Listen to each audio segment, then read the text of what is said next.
공대생의 연애는 왜 항상 런타임 에러인가? 파트 1. 훅. 여러분 혹시 애인한테 왜 화났어? 라고 물어봤다가 그걸 몰라서 물어? 듣고 멘붕 온 적 있으세요? 아니면 그 질문을 할 애인 자체가 없으세요? 20대 미혼 남성 35%가 연애 경험이 아예 없고요. 개발자의 40%가 인팁, 인티제 같은 내향 직관형이에요. 이 유형들이 연애에서 제일 많이 듣는 말이 뭔지 아세요? 너는 왜 맨날 그렇게 따져?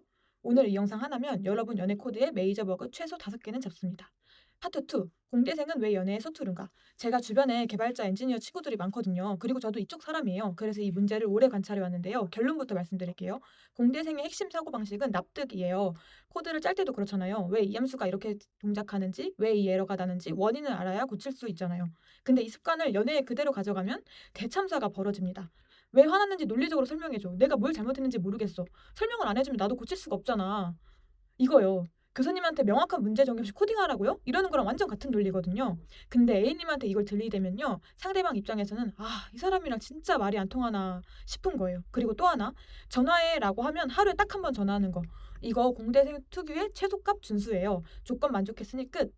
체크. 근데 A님이 원했던 건 보고 싶어서 자연스럽게 전화하는 그 감정이었지 하루 1회 최소값 준수가 아니었거든요.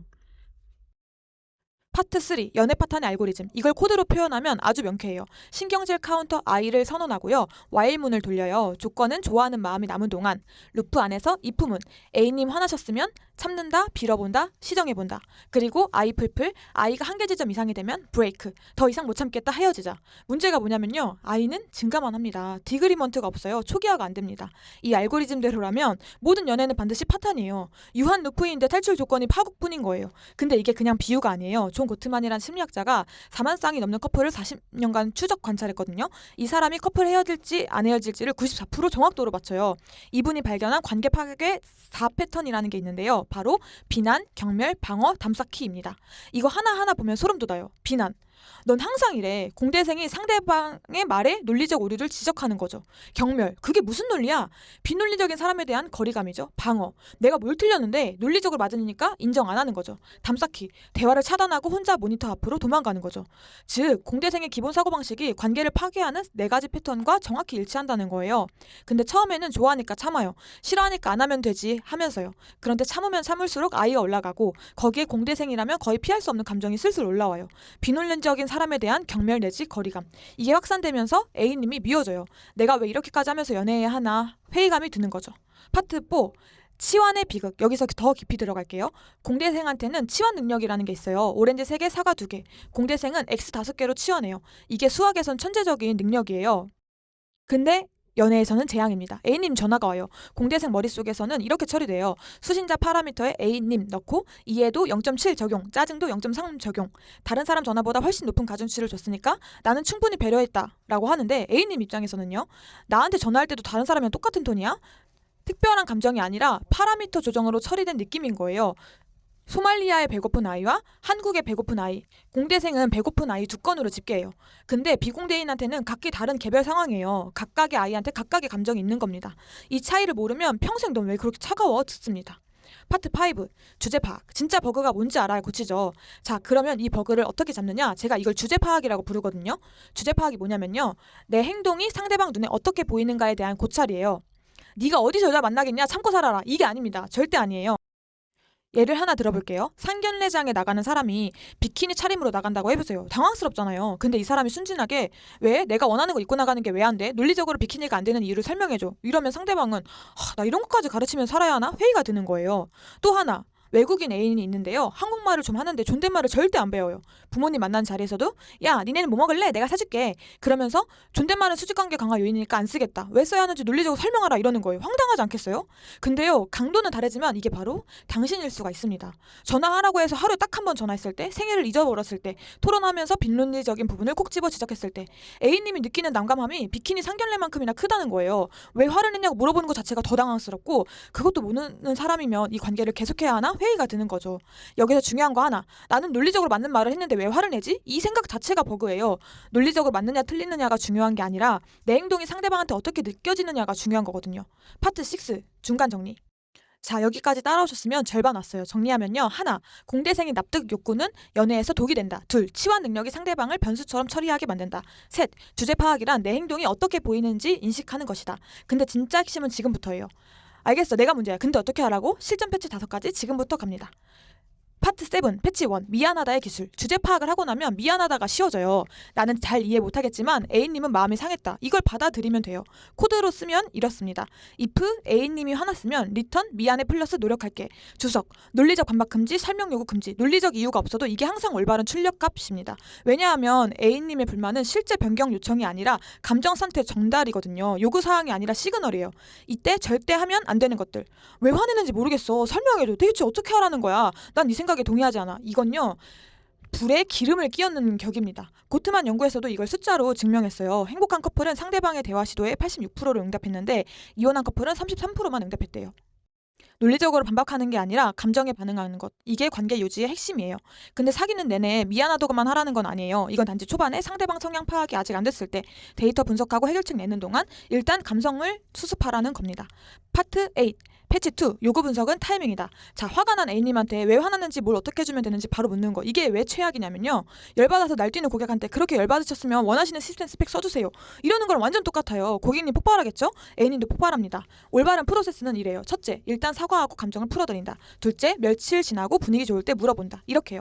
며칠 전에 자기가 화났을 때 나 계속 생각했는데 내 행동을 어떤 기분 들었던 건 좀 더 얘기해 줄 수 있어? 나는 이러저러하게 생각했었거든. 그러면 A님 입장에서는요. 이미 사과받았고 화도 풀었으니까 내가 이래서 화났어 이렇게 말하는 게 치사하지가 않아요. 게다가 며칠이 지났는데도 그 일에 마음이 쓰여서 기억하고 물어봤던 사실에 조금 감동까지 해요. 이때요. 얼마나 화가 났었는지, 어떤 기분이 드는지, 어떤 상황에서 어떤 행동이 별로라고 느끼는지를 잔뜩 물어보세요. 이게 진짜 요구 분석이에요. 진짜 시스템 분석이에요. 화났을 때 묻는 건 런타임에 디버깅 하는 거예요. 기분 좋을 때 묻는 건 로그 분석하는 거죠. 당연히 로그 분석이 훨씬 정확하죠.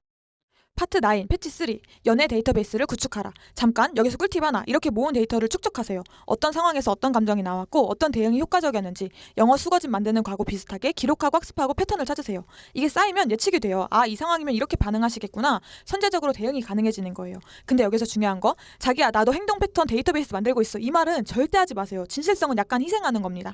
그리고 이 라이브러리는요. 다음 연애에서도 직장 인간관계에서도 친구 관계에서도 전부 다 써먹을 수 있어요. 한번 구축해두면 평생 쓰는 범용 라이브러리예요.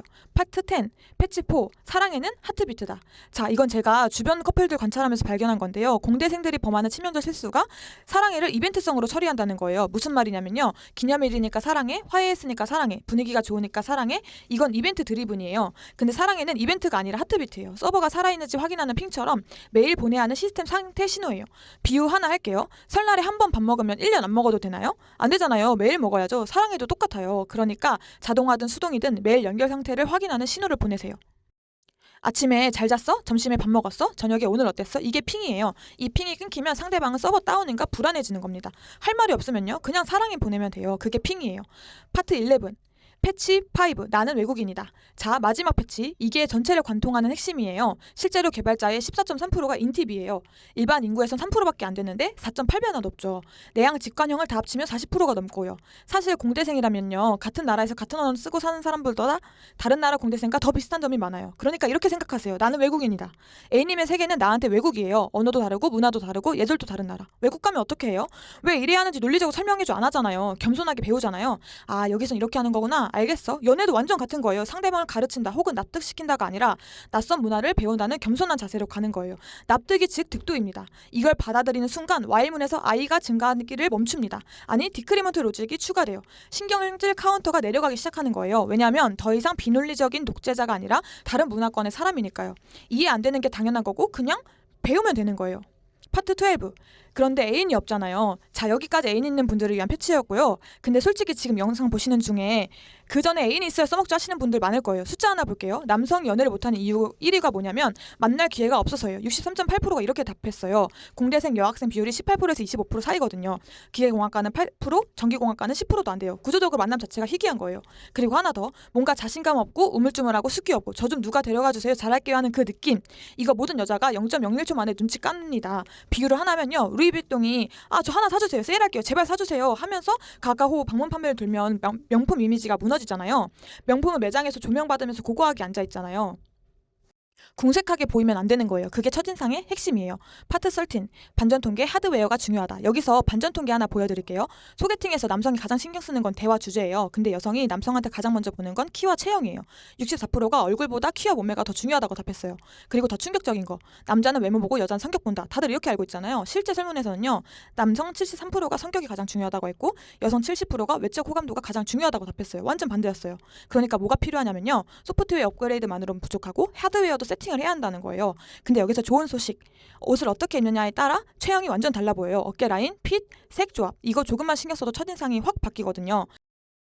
파트 14. 실전, 소프트웨어 플러스 하드웨어. 자, 정리 들어갈게요. 오늘 소프트웨어 패치 5개 했어요. 미안하다의 기술, 요구 분석 타이밍, 데이터베이스 구축, 사랑에는 하트비트, 외국인 마인드셋.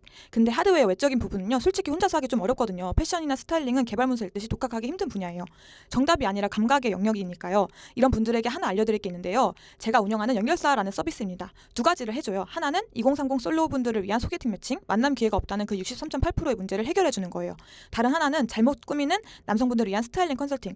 첫인상에서 64%가 체형을 본다고 했잖아요. 전문가가 여러분한테 맞는 핏 스타일을 잡아줘요. 주제 파악도 했고 마인드셋도 세팅했고 거기에 메모까지 컨설팅 받으면요. 그건 컴파일 에러도 없고 런타임 에러도 없는 클린 빌드라고 볼 수 있거든요.